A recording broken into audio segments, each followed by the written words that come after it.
یقین کر اپنے رب کی باتوں کا. اگر وہ کہہ رہا ہے کہ مجھے پانے کے لیے اگر تم سٹرگل کرو گے تو میں تمہارے لیے ہدایت کے دروازے کھولوں گا، تو سٹرگل سٹارٹ کر، ہدایت کے دروازے کھلیں گے. آپ کو بدلنے کی کوششوں میں لگے ہوئے ہیں، توبہ کر رہے ہیں، رو رہے ہیں، اللہ کو منا رہے ہیں، اللہ کو پکار رہے ہیں. اپنی طاقت کے مطابق ہر بندے کی سٹرگل جاری ہے، اور واللہ یہی وہ لوگ ہیں جن کے لیے ہدایت کے دروازے کھلنے والے ہیں. اللہ رب العزت نے کہہ دیا والذین جاہدوا فینا لنہدینہم سبلنا، کہ جو انسان بھی میرے لیے مجاہدہ کرے گا، مجھے پانے کی خاطر سٹرگل کرے گا، میرے حکموں کو پورا کرنے میں اپنی جان لگا دے گا، اگر مجھ سے دور تھا تو اب وہ میرے قریب آنے کے لیے سٹرگل کرے گا، تو میں ایسے لوگوں کے لیے ہدایت کے دروازے کھول دوں گا.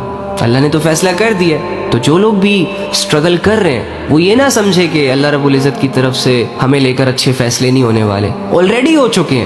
آپ سٹرگل نہیں کر رہے تھے، اب آپ سٹرگل کر رہے ہیں تو انشاءاللہ کچھ ہی دنوں میں آپ کو یہ لگے گا کہ اللہ آپ سے راضی ہو گیا. آپ کے پہلے آنسو پر ہی آپ کے تمام گناہوں کو معاف کر دیا گیا ہے، بلکہ نیکیوں میں بدل دیا گیا ہے. وہ الگ بات ہے کہ ہم غافل اتنے ہیں، ہم گنہگار اتنے بڑے لیول کے ہیں کہ اللہ رب العزت کی باتوں پر یقین نہیں آ پا رہا. لیکن ہم نے یقین کرنا ہے. آپ کی ہر فریاد اللہ نے سن لی ہے، کیونکہ اس نے خود کہا ہے کہ میں انسان کے قریب ہوں، میں انسان کے شارک کے بھی قریب ہوں، میں انسان کے دل کے بھیدوں کو بھی جانتا ہوں. تو اللہ کے بندے تم نے تو زبان سے اپنے اللہ کو حال سنائے اپنے دل کے. کیسے نہیں سنے گا وہ جو کہہ رہے وہ علیم بذات الصدور، کہ میں تو انسانوں کے دلوں کے بھیدوں کو جانتا ہوں. انسان کے دلوں میں دبی ہوئی آوازیں بھی اللہ رب